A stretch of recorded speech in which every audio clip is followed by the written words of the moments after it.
भवानी। 9 दिन बरे आए वो तोरे सेवा करे पुजारी। 9 दिन बरे आए वो तोरे सेवा करे पुजारी।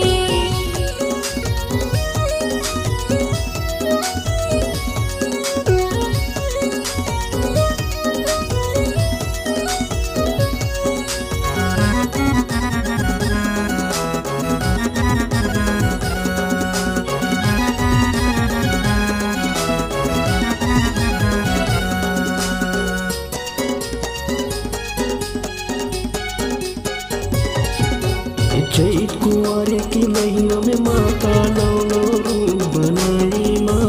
9 रूप बनाए वो दाई, 9 रूप बनाए।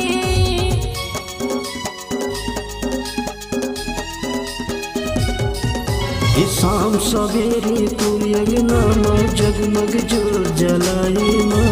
जगमग जोत जलाए वो दाई, जगमग जोत जलाए।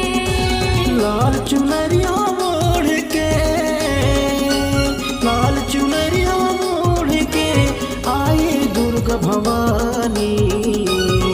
9 दिन बरे आए वो तोरे सेवा करे पुजारी। 9 दिन बरे आए वो तोरे सेवा करे पुजारी।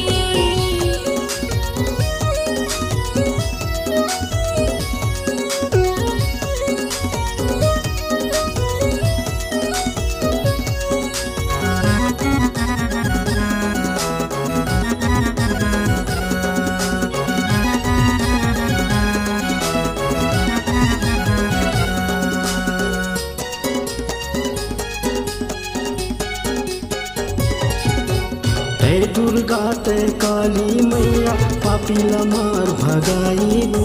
पापीला मार भगाए वो दाई, पापीला मार भगाए।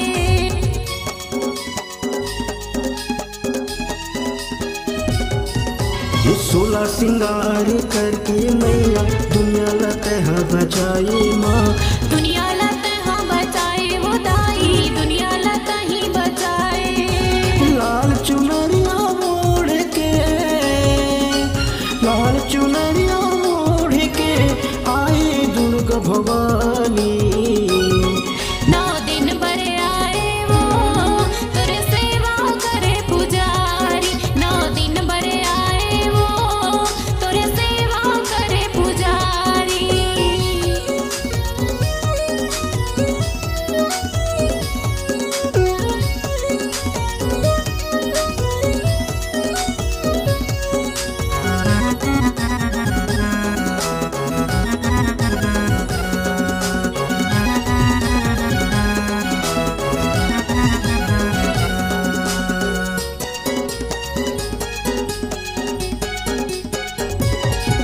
ये पंडा पुजेरी तुर सेवा माँ तन मन धन लगाती माँ। तन मन धन लगाते वो दाई, तन मन धन लगाते।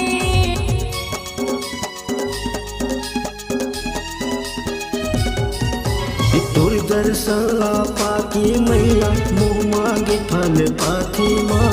मुँह मांगे फल पाते वो दाई, मुँह मांगे फल पाते। लाल चुनरिया ओढ़ के, लाल चुनरिया ओढ़ के आई दुर्गा भवानी। 9 दिन बरे आए वो तोरे सेवा करे पुजारी। 9 दिन बरे आए वो तोरे सेवा करे पुजारी। लाल चुनरिया ओढ़ के, लाल चुनरिया ओढ़ के आई दुर्गा भवानी। 9 दिन बरे आए वो तोरे सेवा करे पुजारी। 9 दिन बरे आए वो तोरे सेवा करे पुजारी। 9 दिन बरे आए माँ तुर पूजा करे पुजारी। 9 दिन बरे आए वो तोरे पूजा करे पुजारी। तुर पूजा करे पुजारी, तोरे पूजा करे पुजारी। तुर पूजा करे पुजारी।